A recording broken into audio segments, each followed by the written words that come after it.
Hi guys, Gladys Nairobi Power Bikes. Today we have one of our visitors. He has been having this bike for quite some time. Maybe he can introduce himself. Hi guys, Charles, biker. Okay, now Charles, how long have you been having this bike? I think I got it sometime in July, so just about 2 months now. Now, do you regret having this bike? Yet we have the Vogue, yet we have the Tarot. Do you feel as if you regret? No. Actually, this is the bike that I selected because it's fit for the purpose that I was looking for. I was hoping to get an adventure bike, an entry-level bike, which I could use to travel, see the world. And I think Tekken is the perfect fit for that particular niche that I was looking for. And now, where is the farthest that you've traveled with a bike? The farthest is Johannesburg. Yeah, I've been able to travel a lot of countries. Technically, Maputo would be farthest, but in terms of countries, the farthest I've gone is South Africa. Okay, now which other countries have you traveled with a bike? I've done Malawi, Mozambique, Zimbabwe, Botswana, South Africa, Eswatini or Swaziland. I've done Mozambique again. Yeah, so around 7 countries other than Kenya, of course. Wow, that's so great. Yeah. Now, what was your first impression when you started riding? The first impressions were it's a capable bike, it's comfortable. I think within the first week of buying it, I did a small local trip to the western side of Kenya, and I realized it can do long distances. It's a comfortable bike, so yeah, it's built for travel. It's built for travel. That's what I can say. It's good and fun if you're driving locally, but you get the most out of it if you're doing long distance trips. Like if you're doing Nairobi Mombasa, let's say Nairobi Busia, 400 kilometers and above, you're going to feel the advantage of having this over the normal sport bikes, which hunch you over. Yeah. And now, how is the handling of this bike when it comes to off-road and also on-road? It's good on road. It's also capable off road. I like the suspension for off road, particularly on road. It's not too smushy, like off road bikes usually are. So it's very stable on the road. But if you go off road and you need to, for example, ride while standing and stuff like that, it's very easy to do on this bike because of the way it's built and the positioning of the handlebars. It's much more comfortable. It's very easy to get up and sit back down. Okay, and how about the overall performance of this bike? It's average, but in its class, I can say it's the best in its class. For 250cc adventure bike, first, I haven't seen many of them. I've seen some, but I've heard a lot of stories, negative stories, so I decided to stick with this because it's been around for a while. I've seen many people with it, and I haven't had many complaints. So it has good power. I can easily go up to, even with all my luggage and everything, I can easily go up to 115, 116 kph. I think the best I've done with it is 118. Though I've met people who confess that they've been able to do more than 120 on the bike. So it's good enough. In terms of low range torque, it's very powerful from the first to the third gear. It's very powerful. It's very easy to maneuver within the city. So you don't have the power deficiencies that you'd get with some other bikes, especially in the low range area. So it's a very good aspect. Now, would you say that this bike is good both on road and also off road? Yeah, definitely. Like the trip that I just did, there are some sections where you could go for 100 plus kilometers without any tarmac, and it was handling just fine. Now, how about the seat comfortability, especially when you go for a long distance? It's comfortable. You need to build a bit of endurance, but if you're doing 400, 500, less than 400 kilometers, let's say, you're not going to feel anything. If you're going to go longer, then you might feel something, but that's any bike will have that because it's about the amount of time that you're on the road. So in terms of riding for long trips, it's totally fine. Short trips, you won't feel a thing. And yeah, even the way it's designed is very comfortable. Like me, what I usually do when after I've been riding for like 400, 500 kilometers, and I'm feeling the lower seat is very stiff. I just get up and use the rear seat like that, and it becomes a different sitting position, very comfortable, and I can do like another 200, 300 kilometers just sitting like this. Okay, Yeah. now how about the sitting position? Do you feel that the bike is very comfortable, Yeah. especially when you go for a long distance? Yeah, that's actually everything that I'm going to say is about long distance, because short distances, you are not going to feel anything with this bike. It's totally comfortable. It's only when you're doing beyond 500, 400 kilometers that you're going to feel something. And the fact that the way it's designed, you can stand, you can change positions back and forth. It sort of balances out any discomfort that you're going to get from traveling long distances. And have you experienced fatigue and discomforts? Yeah. Like I said, if you're doing more than 400 kilometers, you're going to feel. But if you're just going to somewhere like Kisumu or maybe Voi or something, local places, you're not going to feel anything. It's perfectly comfortable. And now, Charles, how important are these features like the crash guards, the inverted shocks, the hand guards? The bike is oil cooled, so it has the radiator. How important do you think those features are? They're definitely for the adventure rider. If you're going to do endurance riding, if you're going to do huge distances with a bike like this, you definitely need all of those things. For example, the windshield will make you very comfortable, such that you don't get a lot of if you're doing good speeds, highways, especially on mountain curves, there's a lot of strong wind that is coming. Like if you're climbing, let's say for example, in Iringa, there's a lot of mountain curves and there's a lot of strong wind that is coming. If you don't have this, you can easily get knocked off if you're not ready, because the wind is just that strong. But if you have this, it just breaks the wind apart. You don't feel it at all. It transfers the bulk of that weight to the weight of the bike. So the wind doesn't actually knock you. So this is very important if you're doing adventure riding. These ones are very good for keeping your hands warm. They sort of split the hair up and down, so it keeps your hands warm. But you also definitely need to get good gloves as well. But yeah, the crash guards are very important. You're going to drop the bike if you're riding the bike. Definitely at some point, doesn't matter how experienced you are, you're going to drop the bike at some point. So if you have this, then all you have to worry about is a small paint scratch to replenish, and you're good. But if you don't have this, then you're going to break all the fairings. A lot of things are going to be broken, and you're going to go deeper into your pocket to have that fixed. But if you have the crash guards, you don't have to worry about that. I can see that you've added some stuffs on this bike. Are there some features that you think would have been added from the manufacturers? Oh yeah. If one of them is the lights, obviously, as you can see. So the center headlight is good, and it's very powerful. You can ride with it at night. The thing is, at night when you have oncoming motorists, trailers and stuff, if you're riding, let's say, past 7 p.m. and you are facing oncoming traffic and they have all these big lights, you're going to be blinded. This is not going to be enough. So if the manufacturer could add the auxiliary lights, the ones that we have, we usually buy them aftermarket in Kenya. If they could come as stock or even as an optional feature, that would be a huge improvement on this bike. Yeah. Okay, now tell us your experience when it comes to maintenance and services, especially when you are outside Kenya. What do you do? I was worried about that. Maintenance and services, there are so many things that you need to consider.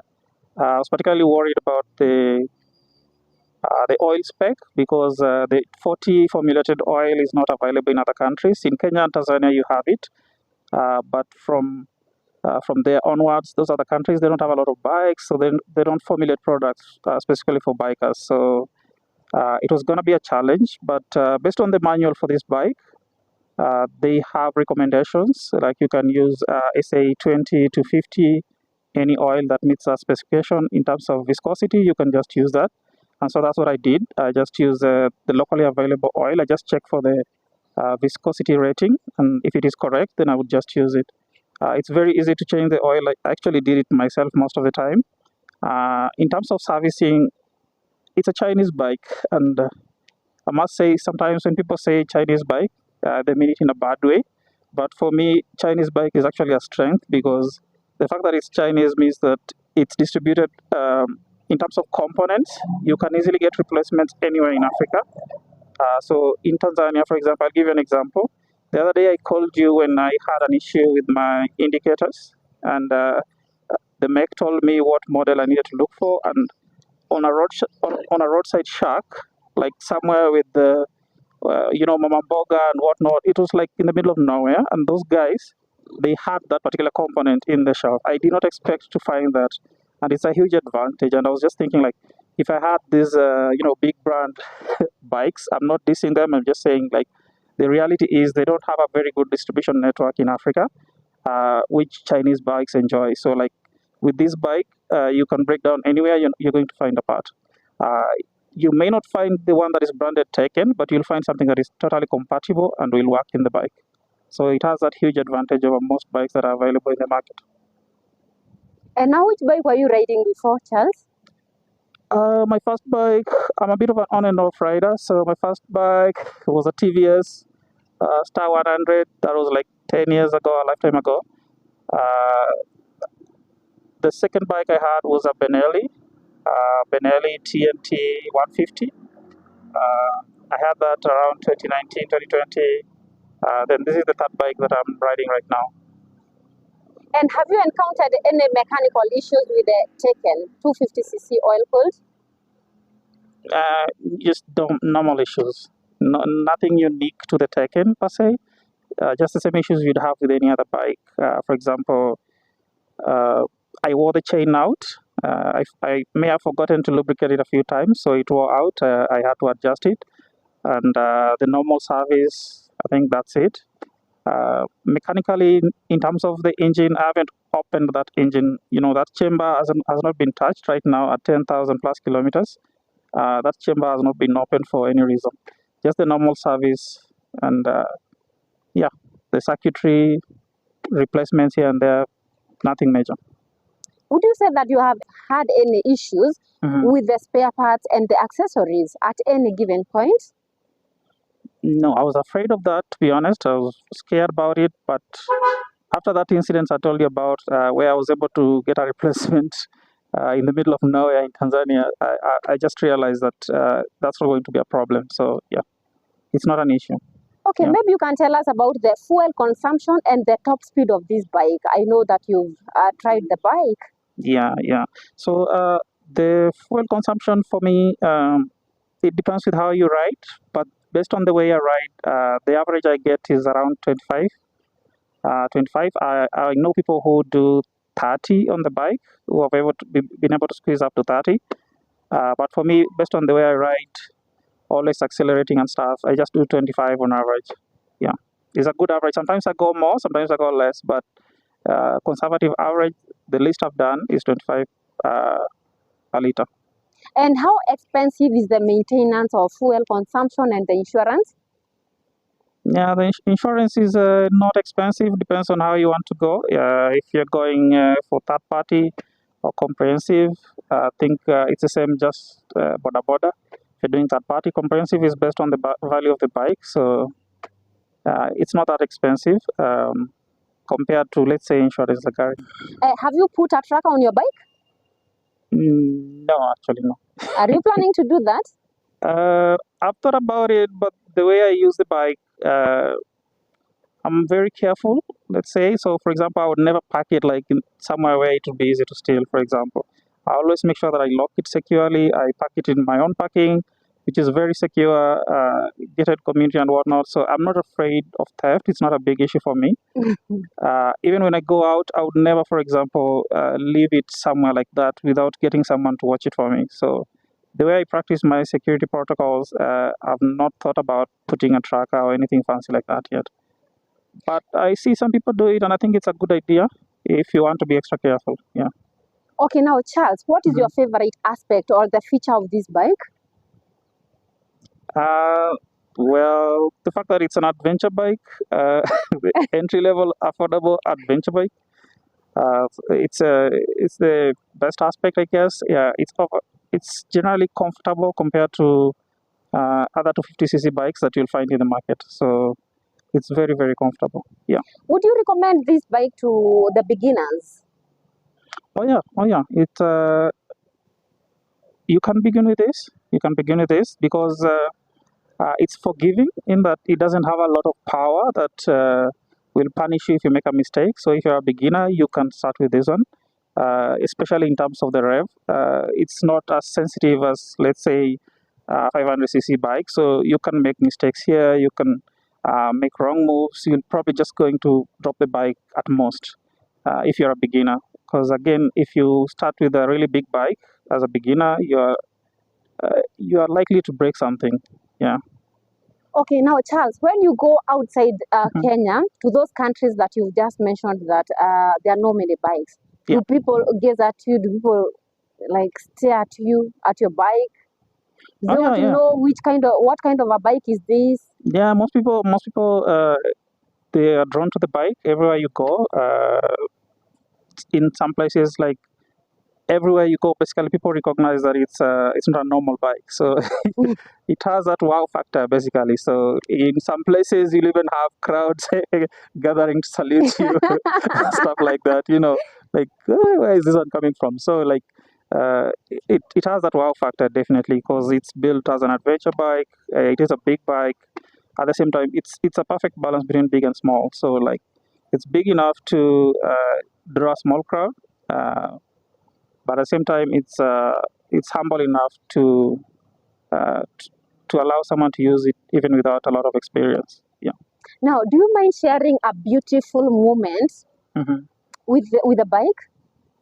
A memorable, beautiful moment you ever had with the TEKKEN? So here's the thing. I've had many. It's hard to pick. It's basically hard to pick. For example, if you're a traveler, if you like twisties, if you're a biker, it performs very well in twisties. The height gives you a very good vantage point. So what I like to do, for example, when I'm going down big slopes, like when you're descending from somewhere like Iringa, or if you're descending somewhere into Lake Magadi, for example, Lake Malawi, sorry, not Magadi.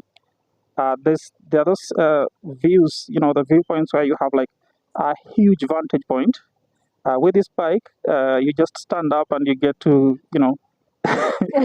because you can ride it while standing. It's not a sport bike, so you can just stand and just view, get a good view of the entire land when you're riding across. So it's very fun to do with that. So yeah. When you're riding in other countries, sometimes you meet other bikers and you do group rides. I remember I met this biker in, I think it was outside Johannesburg. We sort of did a group ride, which was very fun, all the way to some town near the border of South Africa. So it's very fun. It's very fun, basically. Yeah. Oh, that's so beautiful. What type of payment methods are you aware of when it comes to paying for our bikes? I was made aware of the Lipa Pole Pole program. You mentioned it to me. I think I also reserved the bike on the same terms. What do you understand by that, the Lipa Pole Pole? See, you make payments, and when you complete the payment, you come and pick the bike. Okay. Yeah. So I remember when this bike was coming, before it arrived, you told me they're going to arrive and the prices are going to increase, and I decided to make a down payment on the bike. And then when they are here, I came and picked it up. So yeah, but I've met people, I've told them about this, that you can actually make payments even as long as a year. Yeah. No matter how long it takes. At the end of the day, if you're serious about buying the bike and you're sure you're going to finish the payments, then you can just start making a small commitment, and you won't feel the pinch. You won't feel a hole in your pocket when you finally come to get the bike. Now, what would you tell someone there who is so much interested with riding, but they really fear? They have that fear of riding, especially on highways. Nah, I don't know. You just have to do it. Like fear is fear. Nobody rides without fear. Fear is a good thing. It sort of checks your ego. It also allows you to stay alive when you're riding. So it's good to have fear. Just come with your fear, but just get it done. As much as you're afraid, just do it. And after doing 100, 200 kilometers, you'll get comfortable.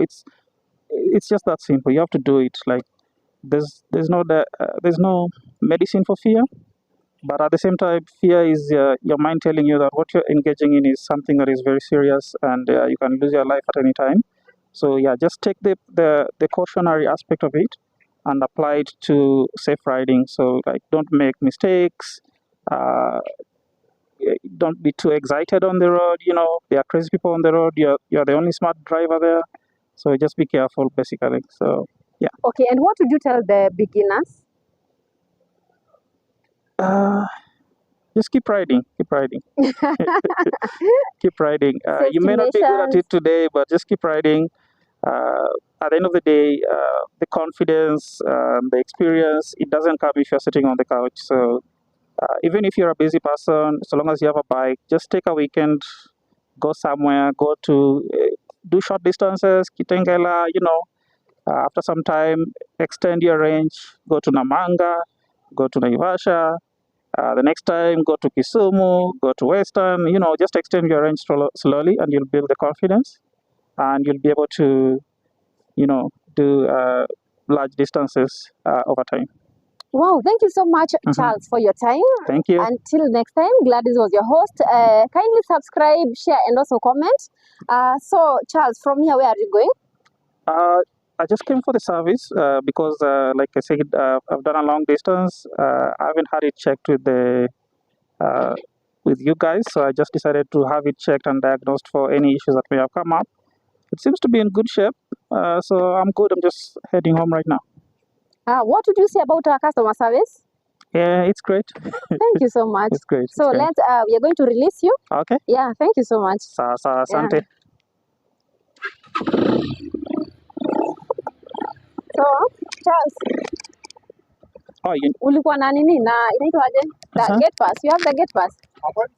Oh, ni sawa. Haya, thank you. Haya, poa.